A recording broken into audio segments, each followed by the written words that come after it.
Welcome to Credonian's Talk. We've come up with another episode to our podcast series, The Echoes of Impact. I am Falak, and I'm thrilled to dive into today's topic, which immensely matters to us high schoolers. And I'm Kanak, also from class 11. Today we are tackling a universal challenge, something every student, including us, deals with: the psychology of procrastination. Alright, Kanak, let's clear up the biggest misconception first. Is procrastination the same thing as laziness? Not at all, Falak. Psychologically, procrastination is intentionally delaying a task even though we know that delay will cause problems.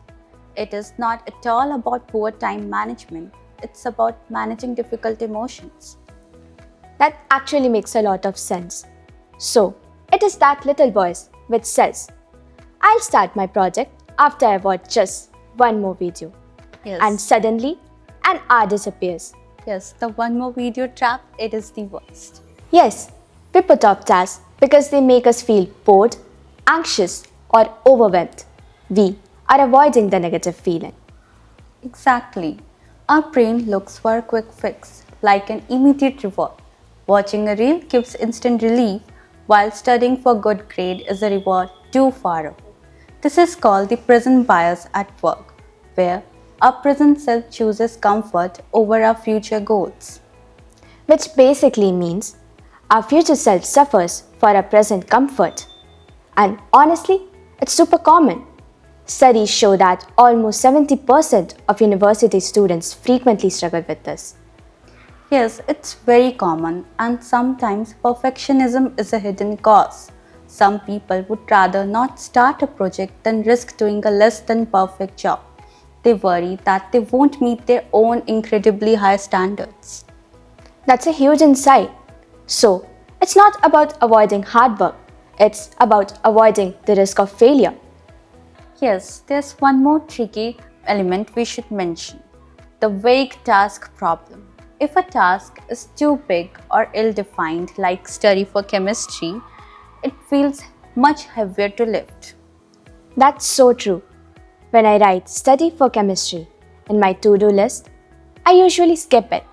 But when I write review chapter 3 and make 5 flashcards, I actually get it done.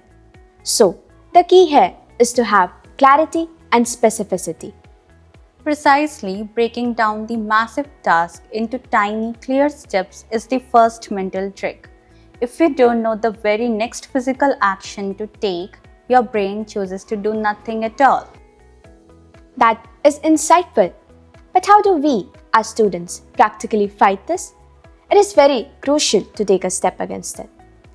Let's focus on the start. Falak, we have some excellent technique we can share. Firstly, use the 25-minute rule, also known as the Pomodoro technique. So, instead of committing to hours of daunting study, commit to a small block of time. Set a timer for 25 minutes of focused work and then take a guaranteed 5-minute break. This makes the work feel tiny and less scary. After the 25 minutes are completed, you can decide to stop, but often you will keep going with the flow. And secondly, the ugly start method. You do not need to complete the whole task or to write a perfect essay. Just aim to complete the very first smallest step. Write the title, solve half a problem, anything. Remember, starting is the biggest hurdle.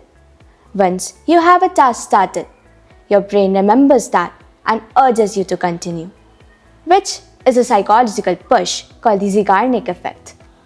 Simple and actionable. So, the goal is not to eliminate the task, but to make the start easier and less painful.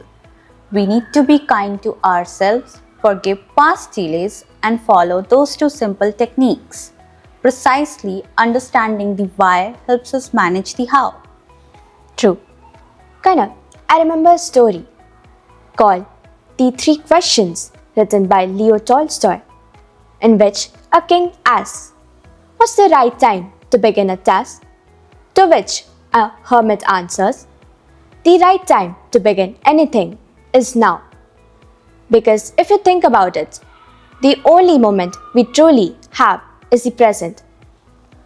I agree. The right time to begin any work is the current moment we are living in. That's facts. I've heard my teacher saying this quote: "You don't need to be ready to start, you just need to begin despite not being ready." And honestly, he was so right.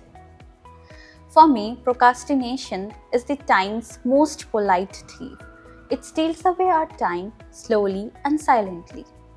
Very true. Anyways, thank you, Kanak, for breaking down the psychology behind such a common struggle. And to everyone listening, we hope these strategies help you to handle your tasks more effectively. Absolutely. This is Kanak and Falak from Credo World School Dhanbad, signing off from Credorian Talk. We look forward to connecting with you again soon. Till then, have a productive day.